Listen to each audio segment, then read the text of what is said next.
Seeing anybody on the participants list? We don't need to turn that on, do we? We should, yeah.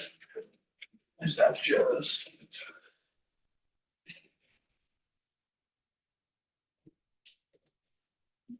Recording in progress.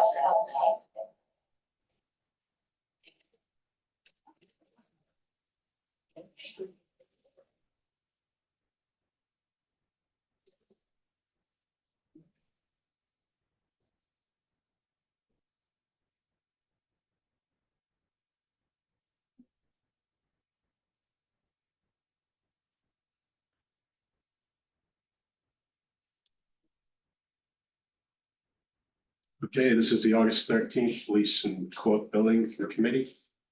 I see we do have a forum. There's 4 of us. John, Jim, Heidi, and myself. Review the previous minutes of the July meeting. Accept the motion. So move. Second. Anybody? I second. Okay.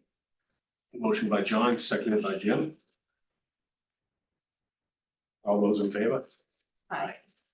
Aye. All those opposed? So if you guys have it. Do you have anybody run remote? Uh, No voting members. Sorry, Jill's in now. And you gotta do a roll call. Okay.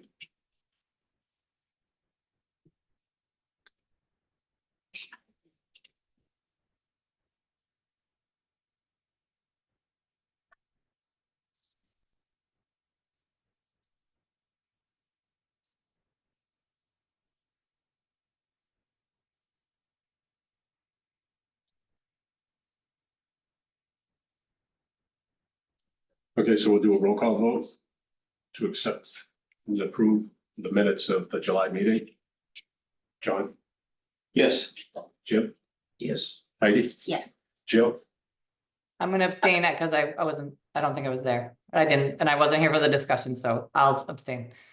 Okay, and I'm a yes, so that's 4 yeses and 1 abstention. So the motion passes, approve the minutes of July. Now the presentation and discussion regarding the current state of the project.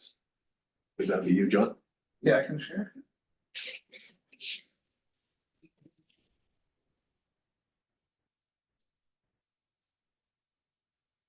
Sean, it says you disable participant screen share.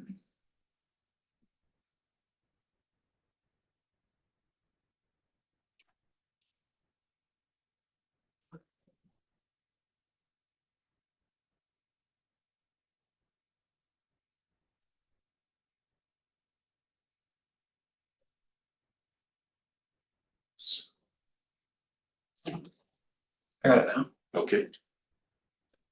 Sorry about that. All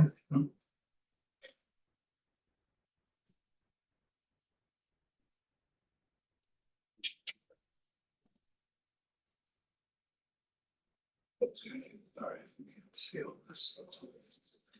So moving into, kind of since we turned over the building into where we are now, obviously the turnover. So police moved back downstairs and have begun kind of their normal operations as was before we got on site. Phase 3 abatement has been completed. So everything up on level 3 contractually that was required to be abated has been completed. We also did the elevator down on the first floor in that secure lobby out there. General demolition is ongoing, currently loading out a lot of the level 2 and 3 areas. But just general demo and working up on the roof currently above the courtroom which is a change order work. And then our mechanical, electrical, plumbing and fire protection roof has all begun. Just some photos of the demo that's going on. So this is Sean's old office, those 3 windows right there, curtain wall demo. This is the old bathrooms on the left and just some new curtain wall blocking on top of the sill. And then this is the existing courtroom that has some rough framing ongoing as well as the temp protection for the curtain wall from the inside. August look ahead can continue with, mechanical rough. We anticipate a lot of window framing going on. And, continued general demo. Again, some of this is change order work that we're working on, and then bathroom layout, which also helps us kind of finish up downstairs in the evidence room. So kind of tying those two things together. Look ahead, some other things that we have going on. Continued pricing of some of the PRs that are out there, I'm sure we'll address them when we go over the list that we had sent out to CMS and Jordan Whittier last night. And just, continuing with new work up on phase 3. Cost summary, so to date, we have 12 change orders. The current contract price is a little bit over 15.1 million. The July pencil requisition had us at 76% complete. Again, this was a smaller rec than, what we've had the past couple months, just due to client closing up the job and just really only doing demo through the month of July. Contingency, so we have a value to remain at just under 37,000, and we've used about 56% of our allowances. So change order 13 has a value of $40,116. You'll see from I'm sure you saw from the sheet that Scott sends out, is that a lot of these allowances were built to, a lot of these change orders were built to allowances. That's kind of where we're at now. This is what you see on the right is, potential change orders that we haven't designated to allowances yet, but that we will, discuss as pricing comes in. And some of these are still outstanding that we haven't got pricing on. So these are ROMs where we're kind of tracking budget. And then, PCOs, we have 115 proposal requests that are either pricing or have priced, along with 12 CCDs. And then there are several level 3 and 2 existing conditions that do have potential to delay the schedule. So we can discuss those as we get into it. And that's all I have for my update currently. Any questions? Any questions for John? No. Jordan Whittier, Chip, do you have anything for us? No, not too much of an update here, just John covered a lot of it, just working through kind of stuff that comes up in the field. I think submittal wise, I think we're in a really good spot. I think the only ones we're reviewing currently are closeout submittals from the previous phase. So that's always a good sign. Yeah, we're just working through stuff and CMS and WT Rich to keep this, try to make up some time on the schedule. Exactly. So is that right? Exactly. Thank you, Chip. Yep. Scott, We have an app. we have the envelope report for the building. You'd like to present? Let's start with that. Let's see.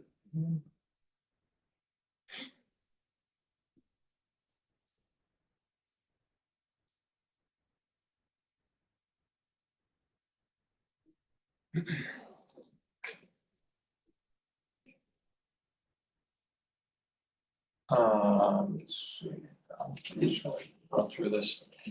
Last month, we had mentioned that we were getting towards getting GRLA out there to start the kind of more kind of invasive envelope investigation and testing. We were waiting for the end of phase 2. We thought we may have to get some staging into the stairwell to investigate the underside of the roof of the stairwell. They kind of worked in conjunction with a preliminary report that Jordan Whittier had put out, highlighting some concern areas. So I had sent kind of a memo summary of this to the chief the other day. And we've also sent this report out to Jordan Whittier to kind of compile the thoughts in this and their thoughts and get some proposal requests put together to get some of the fixes done. Just gonna kind of look at some of the pictures that they came up with, just looking at some staining that we saw inside. Everyone's sort of seen that. Some areas of infiltration that have been issues in the past. A lot of these things, some of these things are getting resolved in phase 3. Through the new work, other items are not included. We had some allowance money in the GMP to address some kind of select brick repointing this area here with like the area. Are you sure on the right one? Yeah, the Oh, whoops. photographs. Oh, what the heck's going on? That's weird. Hold on, I'm sorry.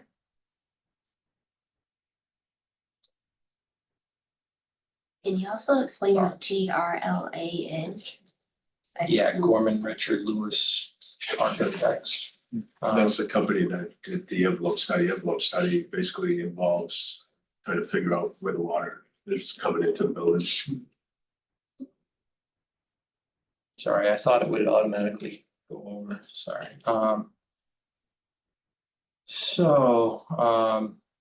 Just looking at some of these pictures right here.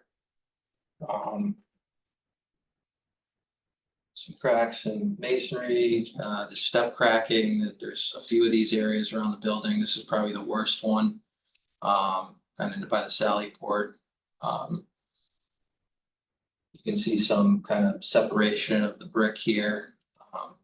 We've also had the structural engineer look at these areas and basically right now we're sort of coordinating this report with the findings that with Dora Whittier and their structural engineer. Just to make sure everyone's on the same page.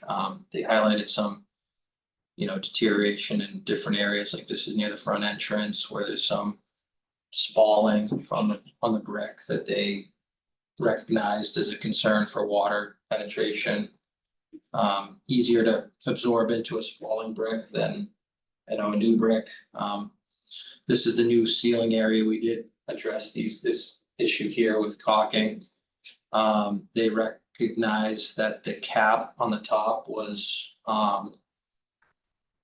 this is a typical detail around the building, and ideally they'd like to see like a cap extend down like 6 inches or so. I think they may have referenced the exact number in here, but basically it just kind of wraps over the top course of brick, and there's a potential for water to, if you have a driving rain or, some kind of a wind event and there's some kind of an upturn or something, water could potentially get in there. The connection between the stair, existing glazing and the top, obviously this is going to be addressed with the new glazing that's going in there. They highlighted some roof issues that we all kind of know about with the birds that are on the roof, the seagulls. They have made nests. They bring food up there, and they've kind of plugged up some drains, and the little tree growing in the corner since been taken out. This is up on the roof. This is one of the walls on the range roof, and the top of that stair here. The range is this way. This is the top of the stair. This corner here had some step cracking, and they were concerned with water coming in here, and then along this parapet here on the opposite side, the outside, which is above this. There's some kind of significant openings in the mortar joints, which I believe is right here. They did mention that it appears to be bowing outward. I didn't notice that, but they do recommend that this area, about 7 to 8 courses of brick, be restored. Whether that's repointing or kind of take out the brick and replace it is yet to be determined. These are some exploratory openings that they had made, and they highlighted this typical through wall flashing detail to be a concern. With nowadays, what you would terminate this flashing here to the masonry wall, or you'd have like an AVB against this masonry so that it's more waterproof, and then you'd have your brick veneer. When they water tested this, the water got behind this, and the test was basically to determine if the bottom flashing that goes through kind of ties into this backup wall here, and we found some water that got down into the new area, just like outside of roll call, so. Again, this was a hose directed at that spot and for a few minutes, and the water did get behind there and came down a little bit and stained the tile. And kind of came out onto the gypsum wall, so we'll have to just kind of touch up, clean that up, fix the tile and stuff like that, but this is kind of a typical detail where the brick is up against the masonry backup wall, and in other areas, there's brick against the framed backup wall with gypsum and gypsum boards, like exterior grade, kind of like sheathing, and a through wall flashing that wraps up behind the exterior gyp, so I think this detail is maybe better than the one above, but as you can see, like, water has gotten in over time. There are weep holes, but they don't appear to be performing like ideally. So, there was basically kind of 3 options to consider, recommendations, that 2 of which I think were like very, again, this hasn't been fully vetted, but I think initially my thought is it's a little bit extreme. If they were to like kind of basically replace all the brick or put a new facade around the existing brick, and so you wouldn't have to like demo into it. You could also take selective approaches to take areas of brick out where you had, maybe there's more of a concern, and fix those flashing details. Definitely wanna, like, the first step is to fix all the step cracking and areas that might need to be repointed and stuff, get the brick like sealed up and like restored to the original condition. Or, as close to the intent of that type of wall assembly is, as they intended in the beginning. There was another option to put a coating over the brick to make it more water repellent, but there was some literature that he had sent out about the pros and cons to that, and in general, just his recommendation, he didn't love the idea of doing that. So that's pretty much all we have at this point. John and I are both capturing, I would say, like a fair order of magnitude for this work, not to replace all the brick on the building, but to, fix the brick that has cracks and put some additional brick ties in, which help support those areas where they had that opening. So we're trying to kind of all get on the same page, get some more detailed ROM pricing. We'd like to get the mason going on some T&M to open up the parapet area. And fix kind of that corner that I showed over. I'll bring it up. I'd like to open up this corner here.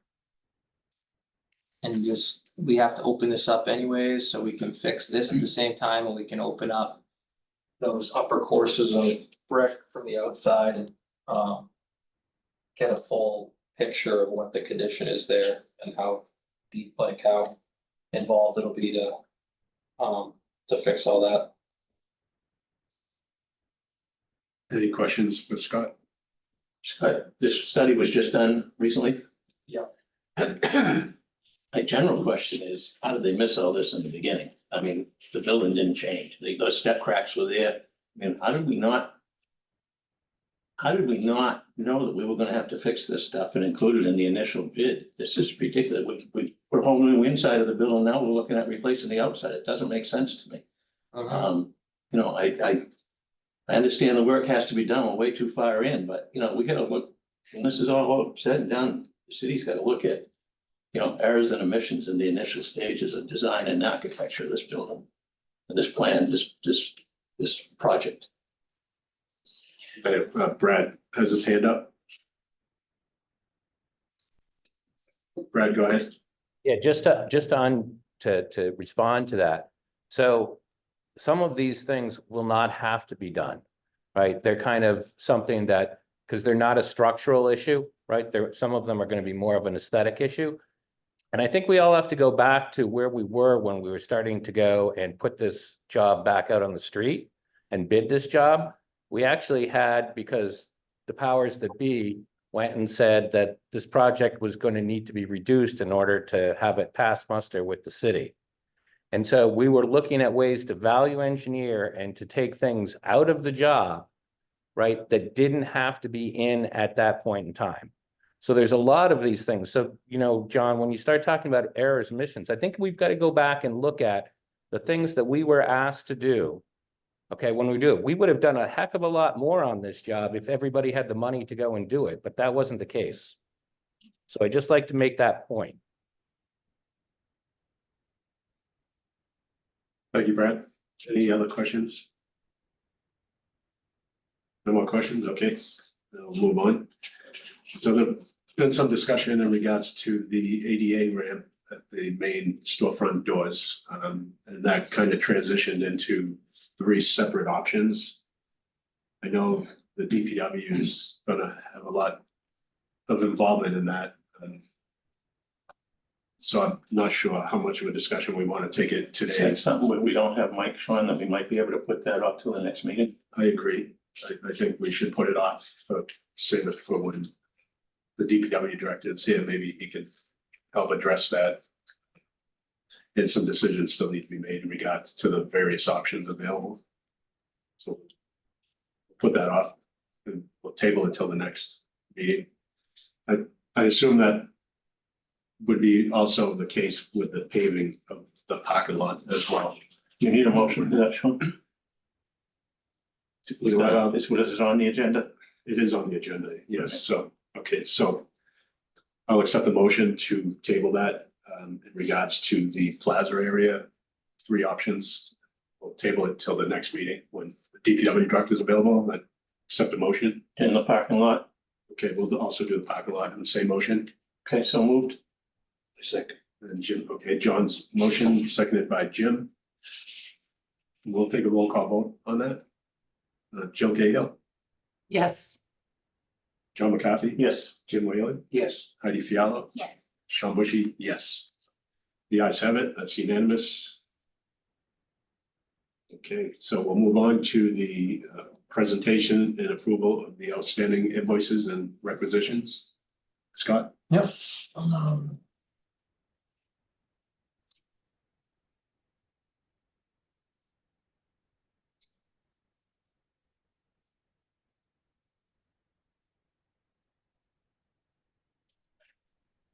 March 9th, okay, so,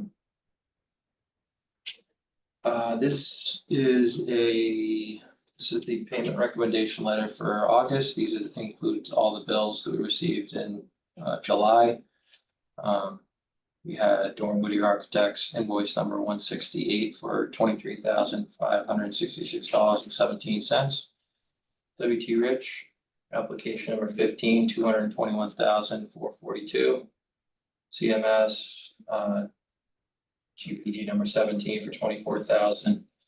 And reimbursable number 8 for $811.80. That was for, I believe that was for purchasing that was the solar art for the, we paid for the hinting, the dispatch. Comfort Systems USA for invoice number 240700186 for $47,787.70.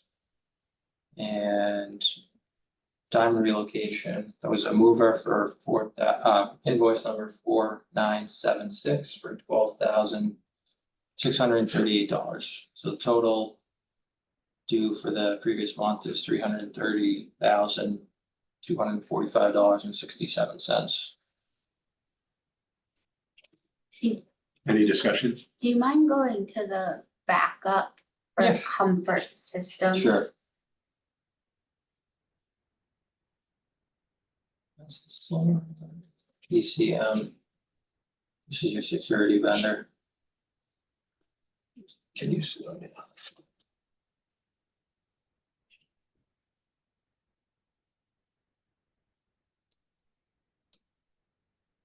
I can, I have two. Like budget summaries. I have a summary of the, just the overall summary and then another one that may show the stuff in there. If not, I can pull it up.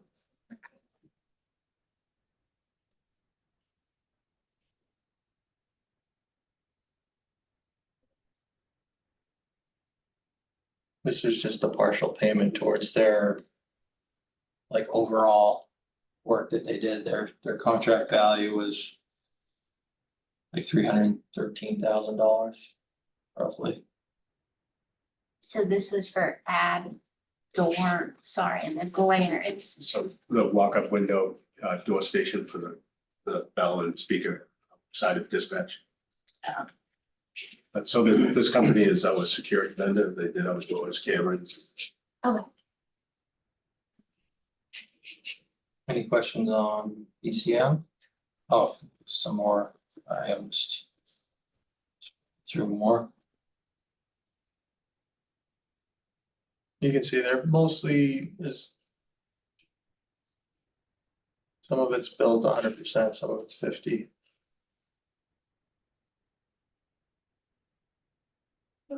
This is all stuff that was in the original. Sean, from watching this stuff coming in. Yeah, we're still under the contract price on that. Mm-hmm. We did add 2 additional cameras that should be coming in this week. Yeah, we had like a big credit in the beginning and then we've had some like adjustments, like adding a camera, like some cameras, things like that, so. We're still about 9-10,000 below the initial authorization for BCM. Any other questions for Scott in regards to? Okay. I'll accept the motion to accept. Want to bring that number back up, Scott, so we can make the Yep. motion on it?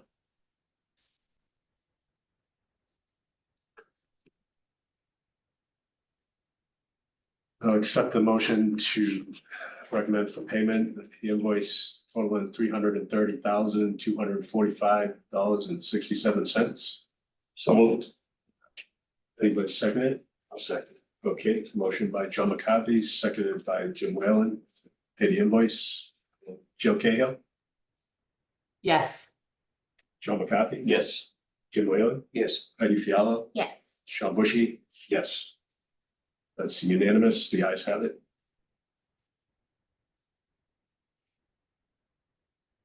All right, The next agenda item is the recommendation to award for our Milo simulator, which will be hopefully going into the 3rd floor range area. It's okay. um.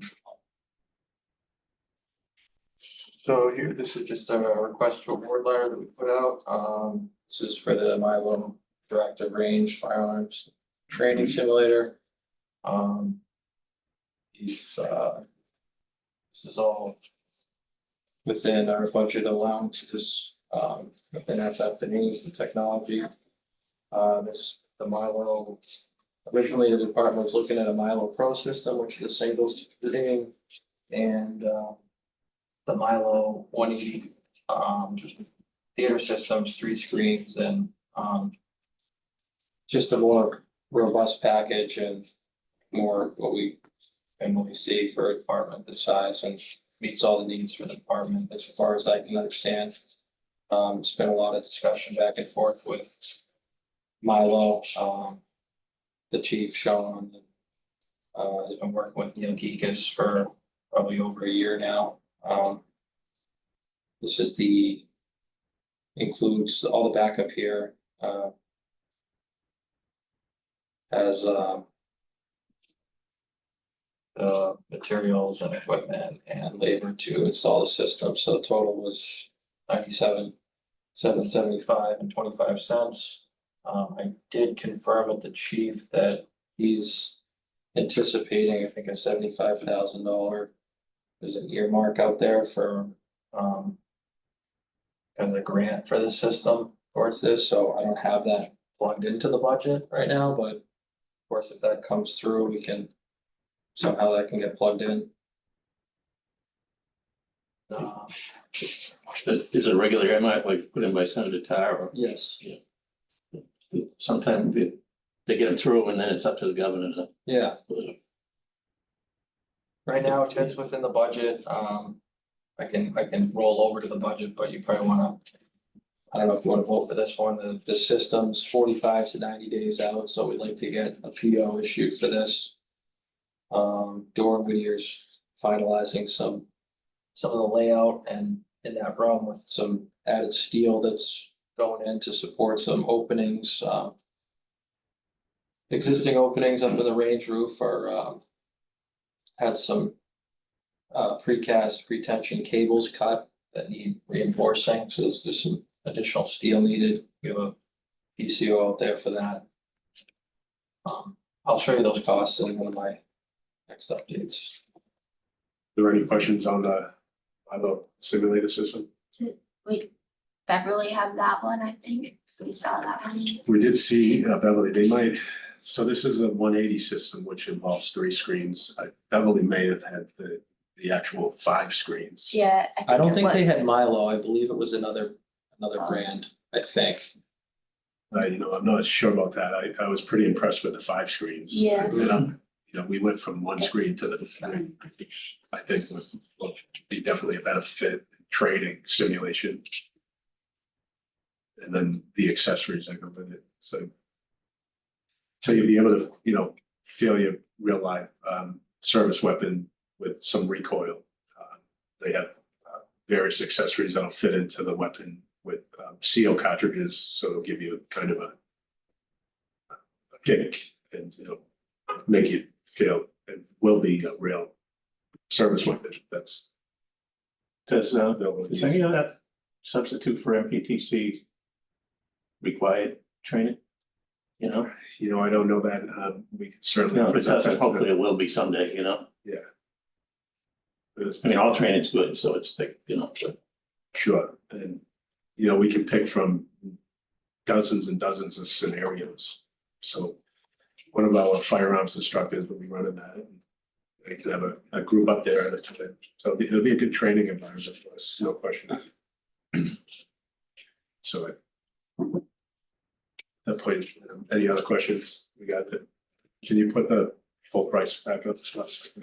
Yep.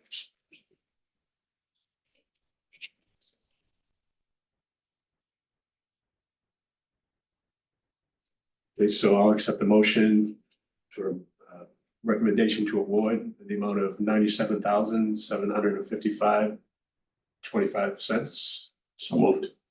John McCarthy motion. Look for a second. Second. Jim Whalen second. Jill Cahill. Yes, and John, I did just confirm, I looked it's in the budget, it's not in a bond, so. There, Mark. John McCarthy. Yes. Jim Whalen. Yes. Heidi Fiallo. Yes. And Sean Bushy, yes. That's a unanimous, the ayes have it. Okay, any other business matters? Not known at this time that anybody would like to present? Hold on 1 second here, I just want to see what else I have. I believe. So one of the PCOs we put forward, we kind of go back and forth on, we tried some different ways to kind of wait a little bit longer to see where we were with budget, but we put the processing glass back on the table. This was, is that in? Change order 13. That's in change order 13, yeah, we should go through change order 13, and I was gonna bring up this picture here, hold on 1 sec. Just in case, let's see, stop share.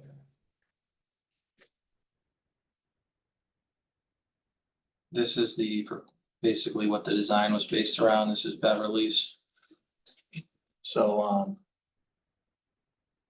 we have this in change order number 13. I just thought that the committee may want to see a picture of it. That's around your booking list. It will be, it change order 13. So we originally had that in, earlier on in the project and we pulled it out, waiting to see how much money, we would have more closer towards the closeout of phase 2. And when we realized that it was available, we went ahead and we moved forward with it again. So this is all going to be fabricated offsite by Quinn Brothers. Capital Glass will provide. Yep, Quinn will own all the steel that you see supporting the glass, and then Kaploff will come out and measure in between, probably like another 6 to 8 weeks till you see it on site, but. We also had found that we had carried like extra money within our FF&E budget for like this type of equipment. You can consider equipment for the processing area, so we paid for this. I moved some money from the FF&E into contingency to cover this cost, as well as some stainless steel bench and The mug shop background. lockers and stuff like that. The mugshot background is not, but we could. Okay, That was what, $4,000? Yeah, like $3,000, I think. Yeah, but that's also beneficial in protecting all of the equipment that's up on the processing cover as well. So it's my opinion, it's a really good addition to the processing area. And that's a change order that we have to vote on or no, we don't, because it's within, within your yeah, line item? yeah, it's in our authorization, so as long as everybody's on board, there's no, What's the number on that? it's like 21,000. Yeah, did we go through? Why doesn't it No, we close at didn't, the we didn't go corner? through the backup, we'll go through it. Why doesn't it close at the corner? Well, this is, This one will be closed it'll be closed on the corner and. I think this one will be a little There'll tighter. be a little Yeah. space in between. You have an option because you have a short return, so you could have left it open. It's like maybe, what, 18 inches? It almost looks like someone could fit through there, that's what I was wondering. I mean, that's kind of the idea. Yeah, for the most part, somebody bring in that's being detained isn't gonna be standing at the corner like that, but yeah, I see what you're saying, for sure. Alright, let's go over to the change order, just go through that, let's see. North 13.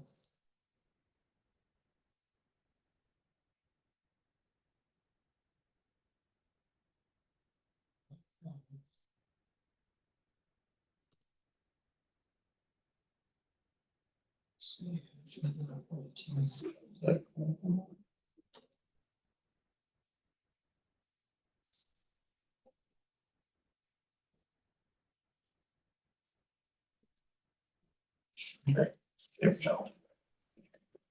go. We've been trying to utilize as much of the allowances as we can, as John's mentioned.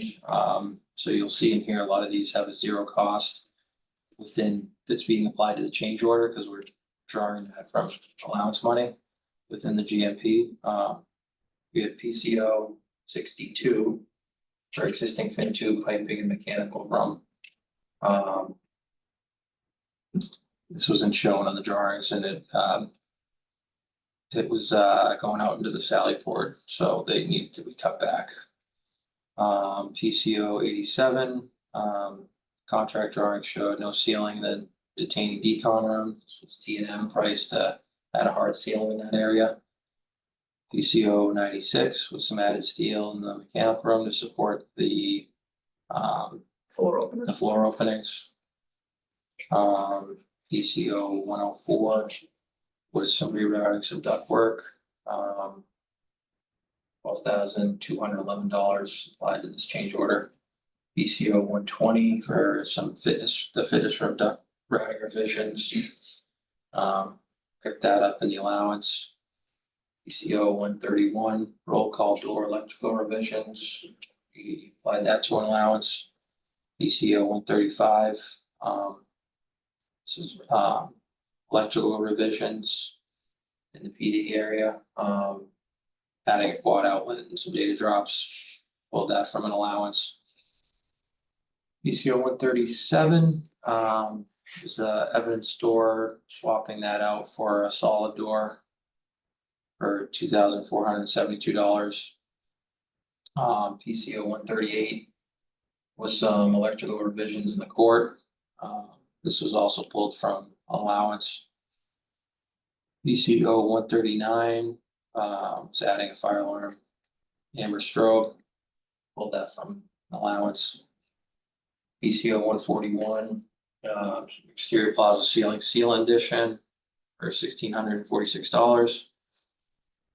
PCO 142 is some additions, bollard additions in the Sally port around some mechanical equipment that we were able to pull from an allowance as well.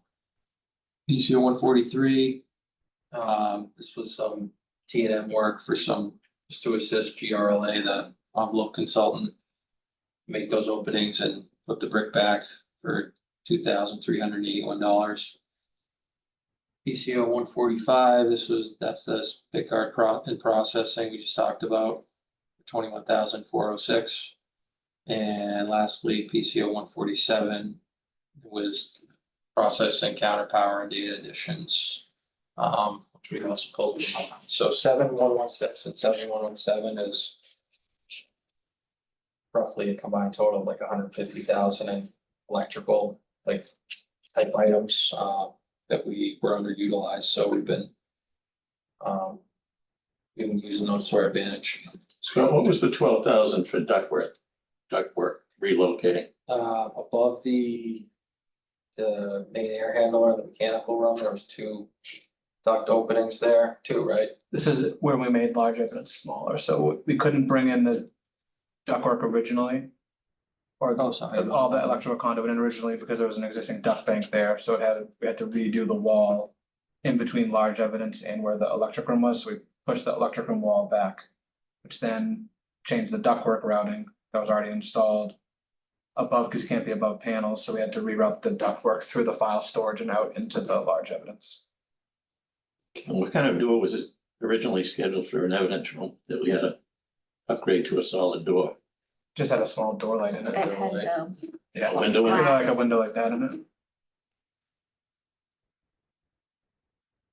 We looked around to try to figure out if there was another door we could swap, and there just wasn't another. With the swings and then. Yeah, You there had wasn't another door that solid came one that was damaged the and same then- size. There was a whole slew of doors that ended up coming that were damaged, and we are gonna try to salvage one of those and try to avoid like a cost, but it just, they were too far gone. And the other option would be to do something probably with the glass. And because it's an evidence room. Yeah, I mean, I would have thought a solid door Solid should have door. been right from the beginning on that evidence room. So we want to entertain a motion to approve this change January 13th. Yeah, okay, I entertain a motion to approve change order 13 and the amount of.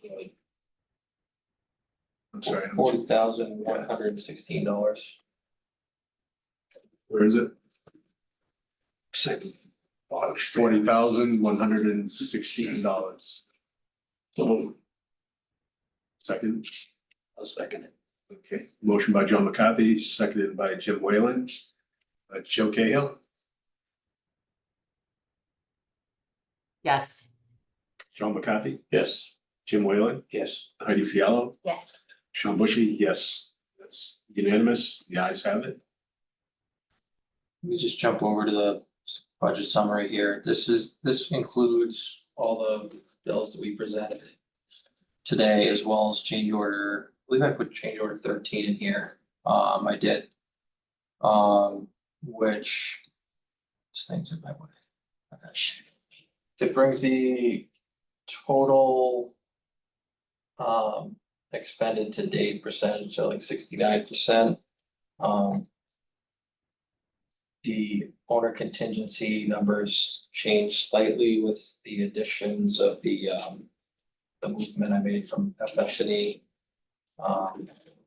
into owner's contingency to cover that equipment that was just gonna be furnished and installed through WT Rich, or already has been. I'll just highlight a couple things in here, because we are getting towards the end of the project. We are doing, so let's see, miscellaneous construction testing services, we spent $20,000 to date. Actually, no, sorry, we spent 30. We have about 20,000 left. So we'll pay for like GRLA's report and any other construction testing through that budget. So I think we're in a healthy spot there. There's 7,000, a little over $7,000 left in utility back charges. Moving is, I would say, complete. We'll hang on to this in case there's a need for any kind of additional moving expenses, or we can, draw from this, but we got $9,000 left in that. Printing expenses, we didn't spend anything in that. It was probably went through Orrin Whittier, so this could probably come out, and we'll keep it in here, but we have 15,000 left in that. And we haven't spent any money on legal fees. And this, as far as FF&E, this just shows what where we've paid to date. If I jump into the budget, it'll show you that we have commitments, total commitments. I don't have that exact number, but what we have left over is about $115,000 left within FF&E. So I would say we're in pretty good shape there. I can jump right into the that document if you like, but any questions on just where we are on the overall project budget? Any questions for Scott? All right. Any other business? I have a motion to adjourn the meeting. Motion to adjourn. Second. Second.